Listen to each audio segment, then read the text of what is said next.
Hi, Todd here, Product Specialist with Softube, and I'm here today at AMS to talk to you a little bit about Softube's Console 1. Console 1 is a controller for all of your Softube and UAD2 plugins. But it's more than that. It's a workflow enhancer. It takes your session and makes it way easier to take everything you would normally do with a mouse or a trackpad and puts it at your fingertips. That's the first thing it does. The second thing it does is it takes your eyes off of the screen and puts your hands on Console 1 and allows you, as the user, to use your ears to make your choices while working with your audio. The third thing Console 1 does for you is it gives you great sound. Yes, it helps to improve your workflow, but on top of that, each of your Console 1 setups has an amazing sound. What comes with Console 1 is the SSL 4000 channel strip. If we take a look on the screen here, you could see that when we load our Console 1 display, we have a dynamic shape, an EQ, and a compressor. Each of these sections can be turned on or off directly from your Console 1 hardware. And then everything you do while working with your audio is going to be done on the Console 1 hardware by using the knobs to manipulate your controls and your audio. Let's take a look at how we would work with a session in Console 1. You could see by using the on and off button on Console 1 that I've loaded Console 1 as the first plugin on every single track, including my buses and including my main. On the main, I made sure that it was set to solo safe, so that as I go through each track and solo them, I don't make sure to mute the main. By hitting the display button on Console 1, I open up my Console 1 display, and I could select each of my tracks using the numbers at the top of Console 1. Let's select the first track called Big Kick, hit the solo button to solo it, and listen. So right now we've soloed just the big kick, and we're also going to solo the sub kick next to it.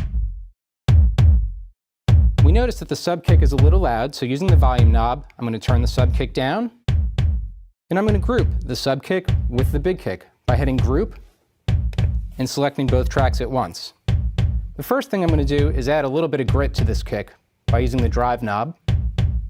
Then I'm going to come on in and use my shape section to add a little bit of a gate so that we cut this kick a little bit shorter.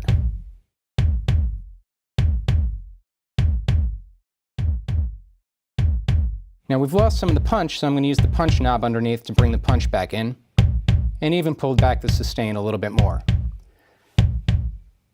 Now I'm going to take off the very bottom end of that kick and then roll off a bunch of the high end, and then I'm going to use my mid knob to find that nice attack so that we get that beater sound in there.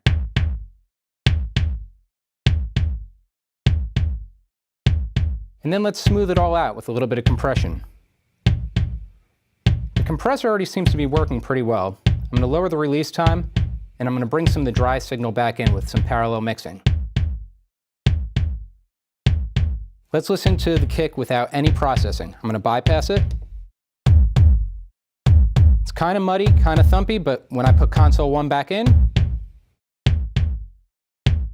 we've got a cleaner kick with a little bit more clarity. Now, everything I just did was using the Console 1 SSL 4000 channel strip. This is an SSL endorsed channel strip. But you're not limited to only the SSL 4000. If, for instance, you want to load a different channel strip into Console 1, it's as easy as hitting the Shift button and strip. We could select from the SSL 9000, the British Class A, the Summit Audio Grand Channel, and the new American Class A console. Each of these are available at a separate cost from Softube. As an example, I'm going to go ahead and solo the bass track. Let's hit play. Now the SSL 4000 sounds great, but let's say I want to get a little bit more American Class A type grid on this. I'm going to select the American Class A. You see that it loads up. And now let's start playing around with the drive section. This is going to give a lot of that American Class A drive to our bass sound. You can already hear it starting to distort. Let's turn on our EQ section.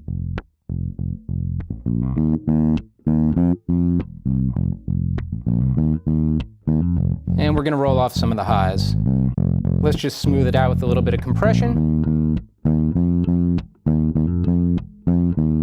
And let's listen to before and after. Here's our electric bass just on its own. And now with the Console 1 American Class A engaged.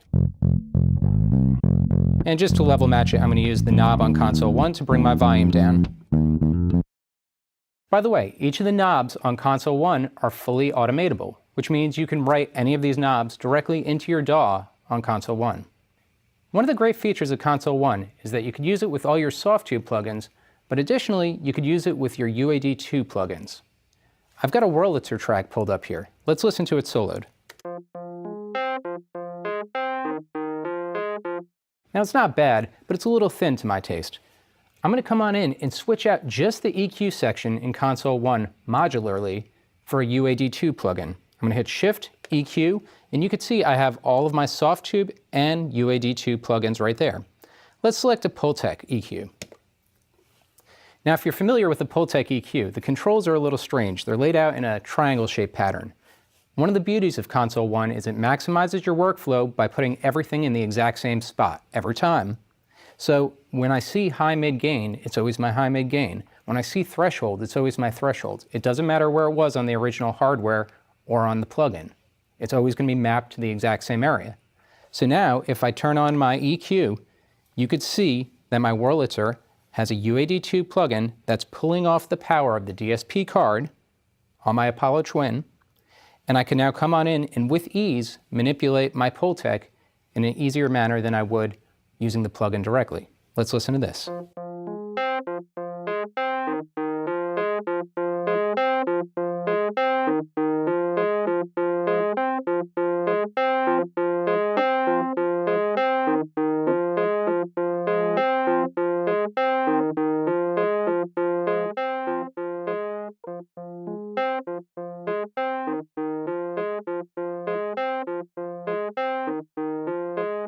Now if we listen bypassed,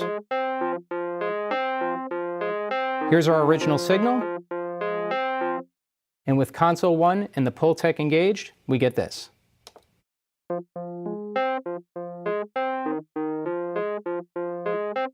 It's got a little more drive and it's got a fatter sound to it than we would have just on its own.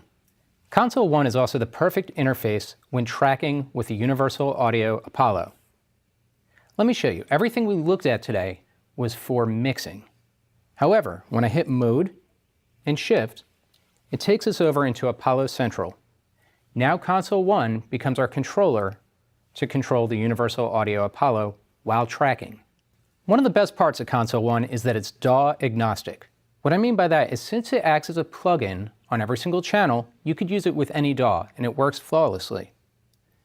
In addition to that, watch what happens when I press play on my track and I disconnect Console 1.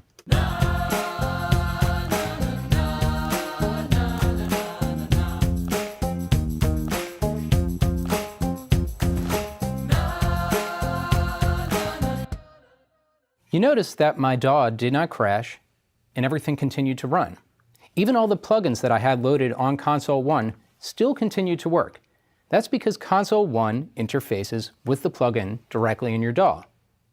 Let's say you're out on the road and you forgot Console 1.